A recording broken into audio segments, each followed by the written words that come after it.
Selama 1 bulan terakhir saya dan Pak Mahfud. Kalian hari ini KPU telah Intinya adalah permasalahan. Kalau 1.000 kan nggak muat di sidang MK kan. Bapak udah sepuh, udah kasih aja yang mudaan. Astagfirullahaladzim, ya Allah, la ilaha illallah. Bener-bener, aduh, Mager ya. episode terlalu panjang sampai di titik gue udah males tau gak? Pak ini sudah kalah. Yo mbok langsung terima. Gak kuat anjir, lu harus lihat komen. Halo teman-teman, kembali lagi di channel FKR Project yang selalu memberi kalian semua konten-konten yang menarik dan aktual tentang kasus-kasus yang lagi viral maupun sedang trending sosial media. Ya, kali ini pengen yang gue bahas adalah mungkin lanjutan dari konten sebelumnya ya. Jadi kali ini kita bakal lihat tanggapan dari netizen. Jadi setelah hasil keputusan KPU, Anies sama Ganjar ini bergabung nih ya, bergabung buat hak angket. Terimalah kalau Prabowo Gibran pasti ada kecurangan, ini harus diulang. Dan agak mengagetkan tujuan dari timnya Amin ya, apakah itu? Mari kita tonton bareng-bareng ya. Buat teman-teman yang baru mampir, jangan lupa guys, kalian bantu gue dulu dengan klik tombol subscribe ya. Yang udah klik tombol subscribe, gue ucapin banyak-banyak terima kasih. Dan jangan lupa juga kalian tinggalin jejak dengan cara berkomentar, like, komen, share, dan aktifin juga tombol lonceng. Jika teman-teman ingin mensupport channelnya, teman-teman bisa langsung aja klik super thanks dan kalian bebas berkomentar apapun di situ. Setiap akhir video kita bakal bacain super thanks dan komentar teman-teman ya. Gak usah berlama, kita mulai videonya. Let's go.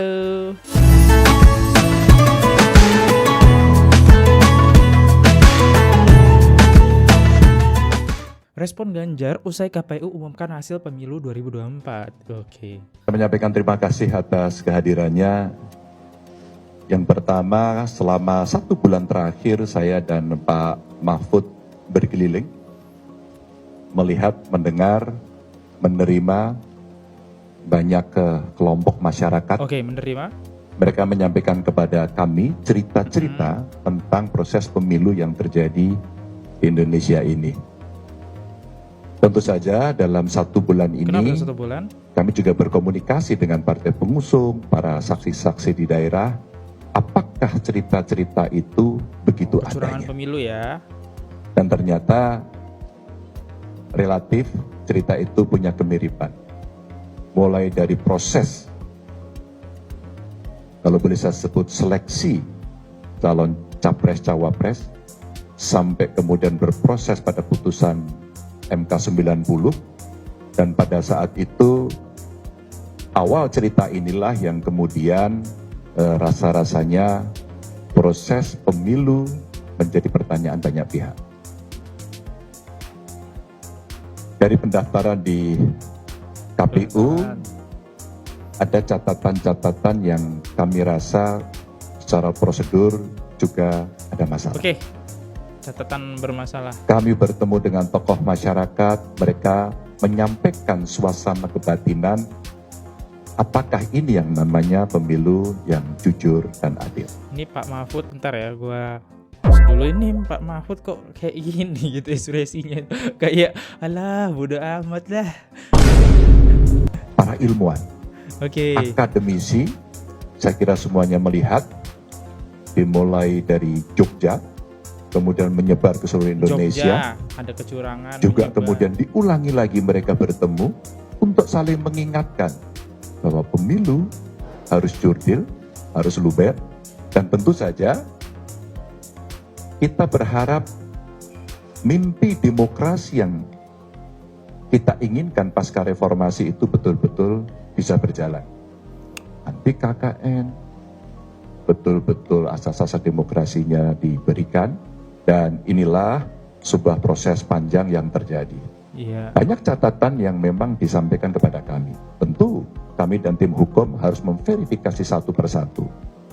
Cerita tentang aparatur yang Wow, bertele-tele banget videonya ya. Itu aja Pak Ganjar tuh. Pak Ganjar lagi, Pak Mahfud mewakili ekspresi kita ya. Ini bertele-tele banget sih. Intinya dia pengen bergabung lah ya dengan Anies melakukan hak angket. Intinya itu, kita masuk ke komentar aja. Maaf ya, coba lihat gerak-gerik wajah atau aura Pak Mahfud. Ada yang bisa jawab? Kalau kita satu pemikiran nih. Dulu Pak Prabowo selisih 4 juta suara harus bawa 12 truk ke MK. Ini berapa truk ke MK? Belum tahu Mio Mirza kayaknya. TPS mana? Siapa namanya? Yang digelembungkan suara siapa? Iya juga ya. Nanti ditanya nggak bisa jawab nih Pak Ganjar. Hanya katanya. Iya juga ya, tadi dia ngomong kan. Kami sudah mendengar, hanya mendengar-dengar nih. Lanjut. Di tim Amin punya sikap lah di mana terhadap pengumuman hasil rekapitulasi KPU. Oke, kita dengerin sedikit ya. Saudara sekalian, hari ini KPU telah mengeluarkan pengumuman resmi. Intinya, Intinya tim Ses Amin bakalan maju ke Mahkamah Konstitusi menyampaikan ke Majelis Hakim dan juga publik bahwa adanya penyimpangan dan kekurangan dalam proses pemilu tahun ini. hemat waktu 10 menit itu tim Amin ya. Jujur nih ya, di video ini 80% gue kagak paham apa yang diomongin Anies Baswedan. Otak gue gak bisa mencerna nih ya. Aduh ya, mungkin bahasanya terlalu tinggi buat otak gue ya. Ya jadi intinya seperti itu ya. Jadi ya dia pengen mengajukan, ini udah disampaikan dan di video ini 10 menit ya. Makanya gue gak mau dengerin kalau Anies udah ngomong ya, sorry nih. Susahnya apa? Karena otak gue aja nggak nyampe. Itu loh teman-teman ya. Ya kita coba masuk ke komentar dulu sedikit. Sumpah intinya itu buset 10 menit tuh ngomong apa aja. Ya itu ada banyak lah ya. Ilmu token listrik semakin sedikit semakin berisik gitu. Gue suka nih ilmu token listrik ini. Ganjar nih, udah tokennya tuh makin sedikit ya. Nih, jadi di sini Anies Amin menanggapi hasil dari keputusan KPU, tetapi Anies Amin akan terus menghadapi ke MK dan membawa bukti dokumen untuk menggugat keputusan KPU. Assalamualaikum warahmatullahi wabarakatuh. Waalaikumsalam. Selamat siang, salam sejahtera untuk semuanya. Alhamdulillah, pada pagi menuju siang hari ini kita bersama-sama di markas Timnas Amin berkumpul bersama dengan tim hukum nasional yang dipimpin oleh Bapak Ari Yusuf Amir, yang beliau nanti akan membawa semua dokumen-dokumen terkait dengan proses hukum yang akan berlangsung. Jadi pagi hari ini kita tadi berjumpa sebentar, lalu mereka bersiap akan segera menuju ke MK. Jadi pagi hari ini sudah fase berikutnya seperti kami sampaikan tadi malam, bahwa kita menginginkan agar praktek demokrasi kita menjadi lebih baik, dan harapannya dengan adanya proses di MK bisa menjadi pembelajaran juga bagi kita semua. Ya, itulah dia udah menyiapkan dokumen, tapi kalau bisa langsung intinya aja loh Pak ya. Next, Baswedan berharap tim hukum nasional bisa batalkan kemenangan Prabowo Gibran di MK. Ini Tim hukum di daerah jaga stamina. Tuntaskan pengumpulan semua data, memastikan bahwa jujur adil betul-betul terjaga sehingga kita melewati proses ini dengan terhormat. Kita kumpulkan semua data-data, informasi, dan kita tunjukkan bahwa kita bagian yang menjaga marwah Pilpres ini sehingga terhormat. Selamat bertugas, jaga stamina fisik, stamina mental, stamina intelektual. Insya Allah kita akan bisa melewati ini dengan baik. Amin. Assalamualaikum. Oke.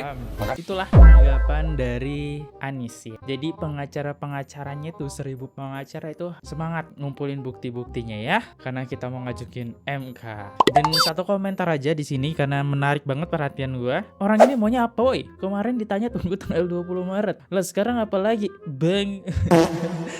Sabar ya. Jadi saya pun bingung gitu. Dari kita kan tahu sendiri ya, dari quick call dia nunggu real call dia nunggu keputusan KPU. Sekarang keputusan KPU keluar, nunggu hak angket nih. Gua nggak tahu nih nunggu apa lagi nih yang kelima ya. Emang agak ribet gitu ya dengan Anies ini. Tapi yang lebih ribet sama pendukungnya sih ya. Sahur guys. Next, tujuannya buat apa mereka melakukan semua itu? Oke, kita lihat ya. Sampaikan dalam naskah kami, intinya adalah permasalahan nih pencalonan calon wakil presiden di 02. Dari awal proses tersebut bermasalah dan lanjutan masalahnya luar biasa. Karena kebetulan calon wakil presiden ini adalah anak seorang presiden, sehingga membawa dampak yang begitu luar biasanya. Nah, dampak inilah yang kami uraikan. Bagaimana fakta-fakta yang kami ditemukan di lapangan, pembagian bansos yang begitu masif, aparat penyelenggara pemilu ikut main, aparat pemerintah ikut main, itu semua kami uraikan di permohonan kami.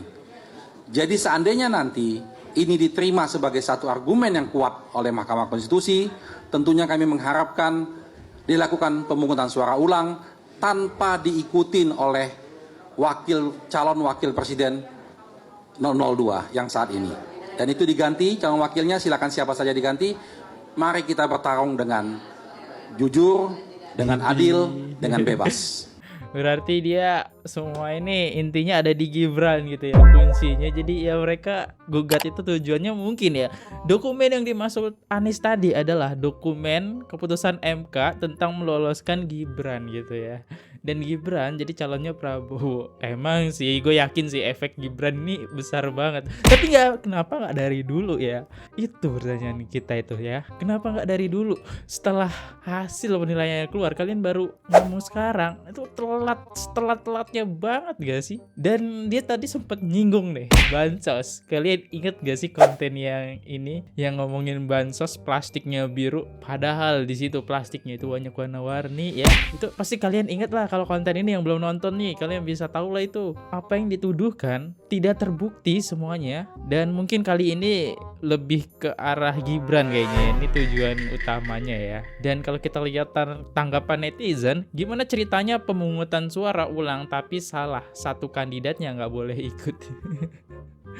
Ya itulah ya, diganti. Kalau masalah Gibran kenapa nggak dari awal protes? Idih, kita satu pemikiran. Tenang saja Pak Anies, kami selalu anak muda, selalu support sampai Anda menjadi presiden.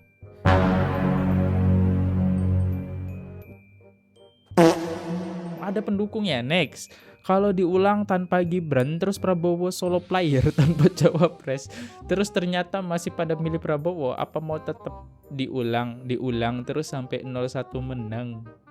Bisa jadi sih ya, pendukungnya pasti nanti pendukungnya teriak curang lagi. Mau nggak mau Anies menyuarakan dukungannya gitu. Aduh, PM capek. Next. Oke, Yusril tertawa dengan Timnas Amin siapkan 1000 pengacara. Kalau 1000 kan nggak muat di sidang MK kan. Ini.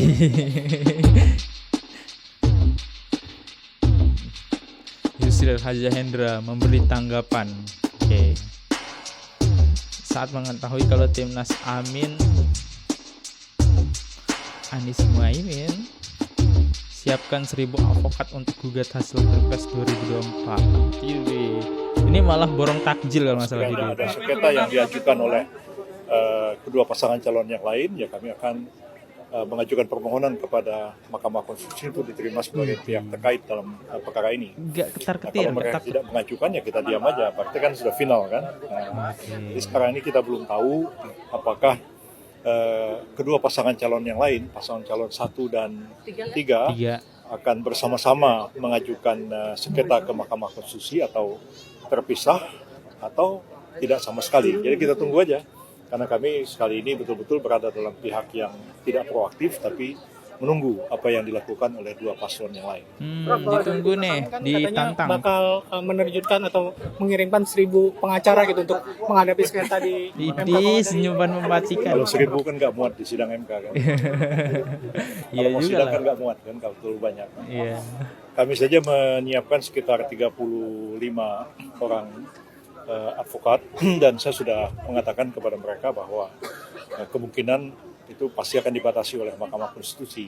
Berapa orang yang boleh masuk ke dalam ruang sidang, ya nanti kita akan secara bergantian. Paling yang tetap hadir itu ya ketua, sekretaris dan para wakil ketua itu mungkin juga akan terus hadir. Tapi anggota tim pembela yang lain mungkin akan hadir secara bergantian di ruang sidang Mahkamah Konstitusi. Tapi kami sudah menyiapkan segalanya oleh tim kita sendiri, disiapkan tempat penginapan bagi para advokat, ya, bis penjemputan dan lain-lain, semuanya sudah kita persiapkan. Jadi kita tinggal menunggu aja. 3 hari sudah diumumkan. Sekiranya diumumkan malam ini, 1000 pengacara pada tanggal 23 mereka sudah harus mendapatkan permohonan pembatalan terhadap putusan KPU tentang pemenang calon presiden dan wakil presiden dalam Pilpres. Ya, ditantang ya. Iya juga sih. Anda ke pengadilan 1000 pengacara mau ngapain? Mungkin yang bisa masuk bisa dihitung pakai jari lah ya biar agak rusuh. Sisanya ngapain tuh? Sisa 995 apa berapa itu sisanya ngapain? Demo. Kayaknya sih demo ya. Tiba-tiba keputusan ke pengadilan nggak disahkan demo itu sisa pengacaranya ya. Antum apa bapak udah sepuh, udah kasih aja yang mudaan. Ntar lagi diganti nama Samsul, aduh. Waduh. Iya nggak? Itu muda kok. Ya Samsul apalagi pelangap pelongo pinter nggak sih? Yang ngomong kita gak pinter, udah jauh sama. Kata siapa pas debat kan Gibran ini, nyindir Gibran. Aduh, diajarin ada monitornya di belakang. Oh, kita emang bukan. ngapalin ya kok lu ya. Pak, Indonesia orang pinter, rakyatnya orang cerdas. Jangan mudah dibodohi. Mereka oligarki dengan semena-mena seperti itu. Itu Rekogia. Ini kalau Prabowo udah ditetapin presiden gimana ini malam Ya ini? mau nggak mau diterima udah mau gimana? Kita udah berusaha ya tiap hari. Cakep gini loh, Bu. Perang. Belum perang. Tapi kan tetap menangan mereka, Pak. Teman kita ditangkap-tangkepin ngapain coba? Antum Capek kali ya ibu ini ya. Mau perang pula. Oke lanjut next.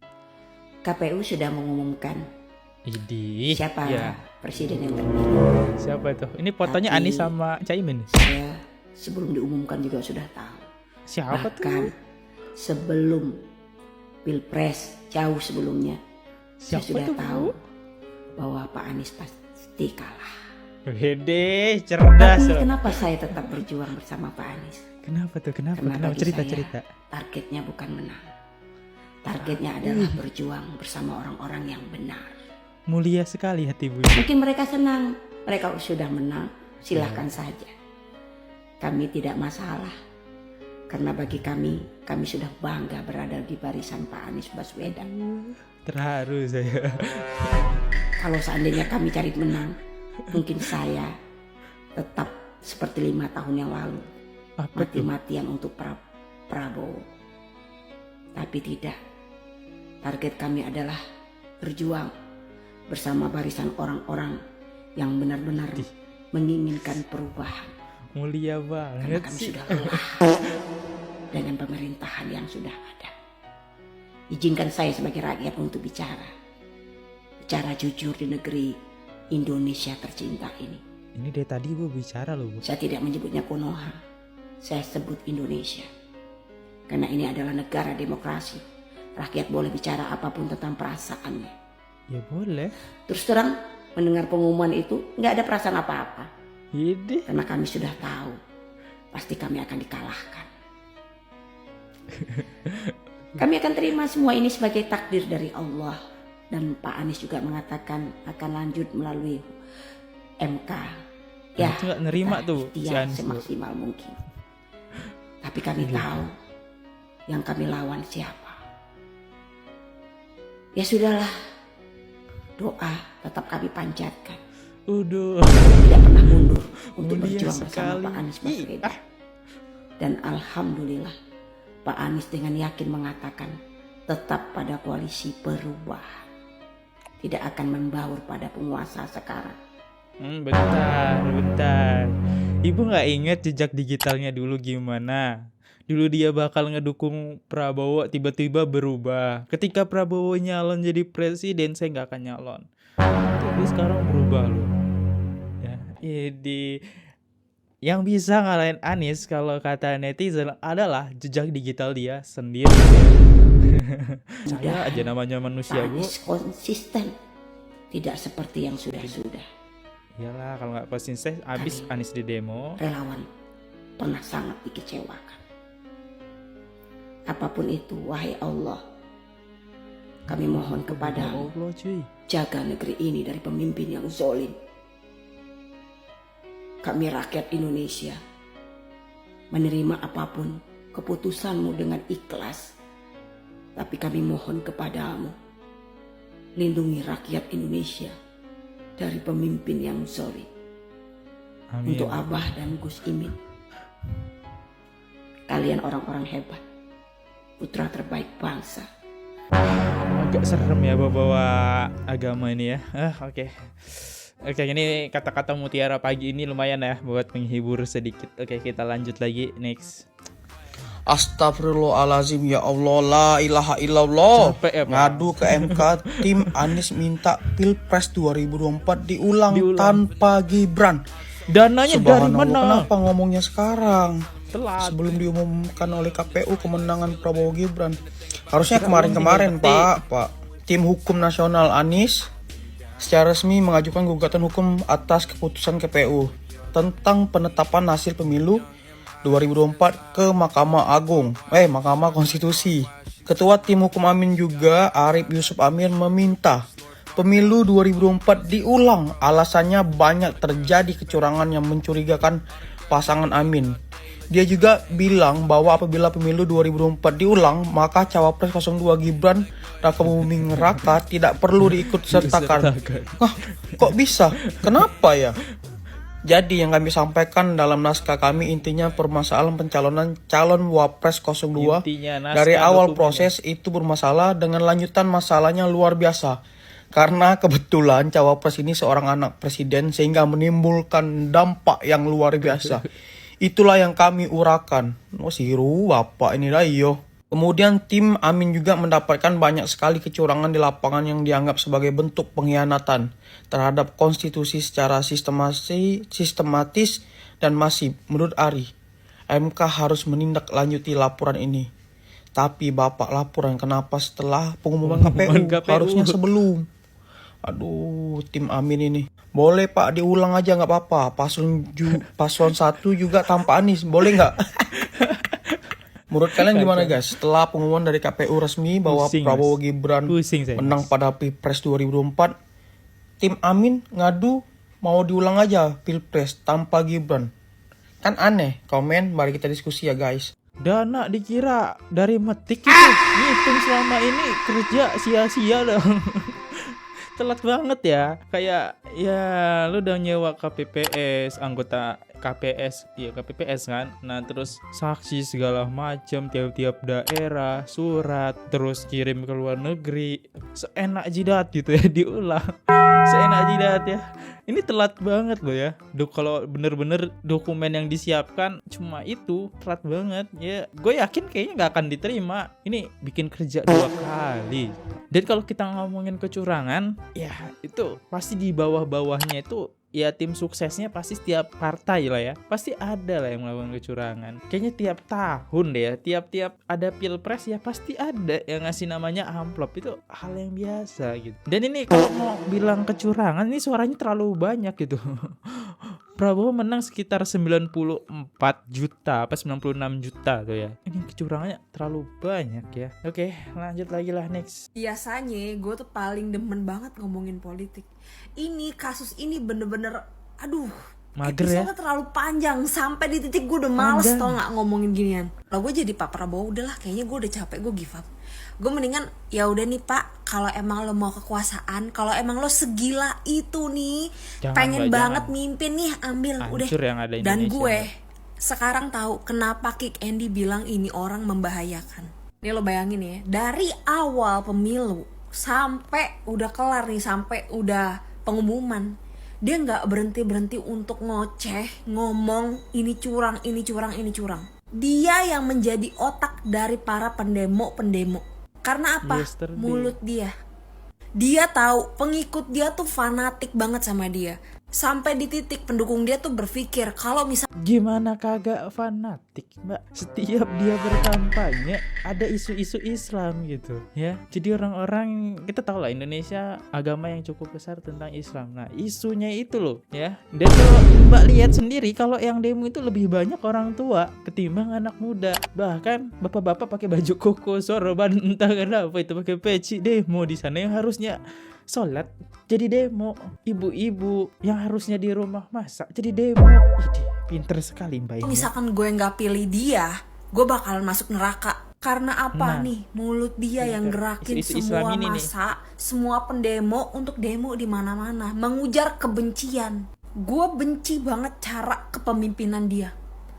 Seperti yang dibilang, dia tidak gentle. Saya tidak benci sih, Ingat cuma Pak, saya bukan benci lo kampanyenya satu-satunya yang aja. kalah di sini, tapi lo satu-satunya yang paling berisik dan paling ribut. Logikanya gini, dia itu udah tahu kalau dia tuh akan kalah. Nomor 2 akan menang. Pemimpin yang baik, dia akan keep silent sampai nanti udah keluar hasil, baru dia ngajuin ke MK. Ini dia enggak. Dari awal pemilu udah gede banget bacotnya kemana-mana. Sampai-sampai semua pengikutnya tuh turun ke lapangan, demo di mana-mana. Dia buat perpecahan di mana-mana. Ingat Pak, ini pilpres, menang kalah tuh hal yang biasa. Jangan pernah ngerasa Bapak itu adalah orang yang paling terzolimi. Ingat Pak Prabowo tuh mencoba 4 kali, baru dapat yang keempat, 3 kali gagal. Dan ingat juga masih ada Pak Ahok yang udah kalah, malah ketimpa tangga lagi mesti dipenjara. Yang penting satu Pak, hati ikhlas. Kalau emang udah jalan Tuhan, terima. Udah itu aja. Iya. Lanjut next. Kepemimpinan yang lahir dari proses yang ternodai dengan penyimpangan, dengan kecurangan, akan menghasilkan rejim. Pasti nggak paham, Pak. Gue yakin, gue aja nggak paham. Atau gue yang bodoh ya? Penuh dengan ketidakadilan. Dan ini yang tidak ingin kita temui, Dek. Pak, udah Pak, udah. Udah Pak. Saya juga capek. Udah Pak, legowo Pak. Udah. Terima aja. Minimal ucapin terima kasih dulu Pak. Nih lihat Pak Hashim Asyari Pak. Demikian yang dapat kami sampaikan pada malam yang barokah di bulan Ramadan ini. Mari kita bersama-sama berdoa sesuai dengan agama dan keyakinan kita masing-masing sebagai bentuk syukur kita kepada Allah SWT. Pak, suaranya bergetar Pak, suaranya Pak, matanya berkaca-kaca Pak Hashim Pak. Dia apa capek Pak itu Pak? Capek dituduh sana sini segala macem. Kata saya mah udah Pak, legowo Pak, mohon maaf lahir batin Pak sebelumnya Pak. Udah ya Pak, udah Pak. Iya mau lebaran. Pantesan ya, pendukungnya itu cerminan dari Bapak sendiri Pak. Tolong Pak, tolong. Lagian Bapak bilang kecurangan tadi. Kemarin saksi Bapak. Ditanya apa jawabnya apa Pak? Malah nggak tahu Pak. Kecurangan yang gimana Pak? Coba deh Pak, udah Pak. Udah ya Pak ya, udah. Udah. Kepemimpinan yang lahir dari Ternyata gak kita aja yang capek. Banyak loh ya netizen yang capek nih ya sama perilaku Anies ya. Ini nih video ini gue gak mau denger. 10 menit intinya cuma MK ya. Aduh, gak terima. Muter. Aduh, baru kali ini ya teman-teman. Ya entah sih, mungkin dia kan cerdas ya. Gue gak bilang dia jelek. Emang gue akui cara Pak Anies ngomong, penyampaian itu bagus banget. Cuma ya karena gue kayaknya gak nyampe dan gue gak cerdas ya susah dimengerti di otak gua. Next. Hari ini KPU telah mengeluarkan pengumuman resmi yang hasilnya dalam versi KPU telah kita dengar bersama. Oke. Tapi dalam sebuah pemilihan, proses itu tidak kalah penting daripada hasilnya. Proses pemilihan itu penting untuk dipastikan terbuka, adil, jujur, bebas dari berbagai macam tekanan. Untuk apa? Untuk menjamin bahwa semua suara yang memenuhi syarat akan didengar dan akan dihormati. Pak Anies Baswedan, abahku yang tersayang. Pak, Bapak ini sudah kalah. Yo mbok langsung terima gitu loh kalau kalah. Bapak membuat statement seperti ini itu sebagai alasan biar Bapak tidak terlihat malu kalau kalah ya kan. Seolah-olah pemilu ini tidak adil, tidak jujur, banyak kecurangan, banyak tekanan, banyak intimidasi, banyak ini. Apa itu ini? Pak, kalau Pak Anies bilang mengakui kalau kalah gitu gimana? Udah bisa tak Pak? Hah? Nggak bisa. Caimin juga. Ngaku kalau kalah lu nggak bisa tak? Nggak bisa. Oh iya, saya kalah. Memang saya belum dipilih oleh rakyat gitu loh. Jangan menyalahkan proses pemilu, proses pilpres yang tidak baik, tidak jujur. Intinya semua ada di hati, Pak. Kalau hati ikhlas, hati legowo, insya Allah Bapak Anies dan Caimin tenang, hatinya bahagia walaupun kalah. Saya doakan semoga Pak Anies dan Caimin mendapatkan karir yang lebih tinggi daripada sekedar menjadi seorang presiden dan wakil presiden Republik Indonesia. Siapa tahu Pak Anies menjadi presiden luar negeri. Kita nggak tahu kan. Sudahlah Pak, terima kalau kalah ya. Ya, ini tanggapan netizen yang keberapa ada yang kesekian ya. Capek ya. Capek. Ya next, apalagi yang kita dapat. Sumpah ngakak buat anjir, lu harus lihat komenan-komenan. Jadi kan gue lihat videonya Bapak Anies yang terbaru ya. Iya. Cuman bukan Bapak Anies yang kocak, komenannya lu lihat komenan. Kan ada yang nulis gini ya, Anda ini berbahaya sekali Kick Andy. Tidur deh besok sekolah. Lu tahu apa yang paling sepek? Tidurlah om, besok lo harus demo lagi. Bukan cuma itu. Besok demo di mana om? Anjing. Kayak bocil-bocil tuh udah paham banget anjir kelakuan tim sebelah. Semangat. Betul juga ya. Ya banyak bocil-bocil berkomentar ya. Tapi aku suka komenan bocil, selalu menghibur ya, menghiasi channel ini. Ya gini aja ya teman-teman kontennya. Dan seperti biasa di akhir video kita bakal bacain komentar-komentar dari kalian di konten sebelumnya ya. Let's go. Bakal bahas di sini. Dan thank you banget buat 872 komentar di konten Anies tolak Pilpres, sedangkan Surya Paloh dari Nasdem terima Prabowo Gibran. Nggak kompak. Oke, kita coba lihat top komennya ya. Dari @esrasianturi5958. Anies sangat berbahaya jika memimpin NKRI. Doaku Anies jangan sampai jadi presiden demi Tuhan. Jangan sampai akan sangat rusak NKRI. Ku terkoyak dan tercabik-cabik. Tapi di kampanye Anies janjinya manis-manis loh mas. Kok kamu tidak mau dengan Anies? Janji sangat-sangat manis-manis ya. Next, @ismarina Marwah. Anies karena tidak dari salah satu anggota partai ataupun sebagai pimpinan partai, sehingga Anies nyata-nyata egois, mementingkan diri sendiri ya. Seenak udelnya sendiri, kapan pada sadar pengikut Anies tentang kepribadian Anies yang tidak patut jadi pemimpin pada suatu NKRI. Oke. Dari @justjos5339. Surya Paloh orang yang berpendidikan dan berakal sehat, itu yang perlu dicontoh sebagai ketua umum untuk tetap rakyat percaya pada Nasdem. Kalau Surya Paloh ikut Anies tuh gugat di MK, akibatnya partai Nasdem akan hancur. Makanya Surya Paloh menyelamatkan partainya. Berapa Pak Surya Paloh? Iyalah, daripada menyelamatkan Anies partainya hancur, ya kelar dah ya. Bukan like dulu ya. Ini dia, thank you banget yang selalu berkomentar di sini ya. Jadi jangan pernah bosen buat teman-teman buat komentar ya. Sapa aja saya ya. Saya sudah sangat bahagia. BTW saya juga mau minta maaf buat teman-teman kalau misalnya di konten ini ada kata-kata yang menyinggung, kata-kata yang kurang enak. Saya sampaikan, mohon dimaafkan teman-teman. Dan ini thank you aja. Dan ya like-nya hanya bisa ini aja yang gue bisa kasih. Ya untuk mengakhiri konten ini, gue Fadli undur diri dulu. Jangan lupa klik tombol subscribe agar kita bisa ketemu di next konten video viral selanjutnya. See you, goodbye, bye-bye. Oke guys, subscribe channel FKR Project. Jangan lupa kalian subscribe channelnya FKR Project. Subscribe channel FKR Project. Hai guys, jangan lupa untuk subscribe FKR Project.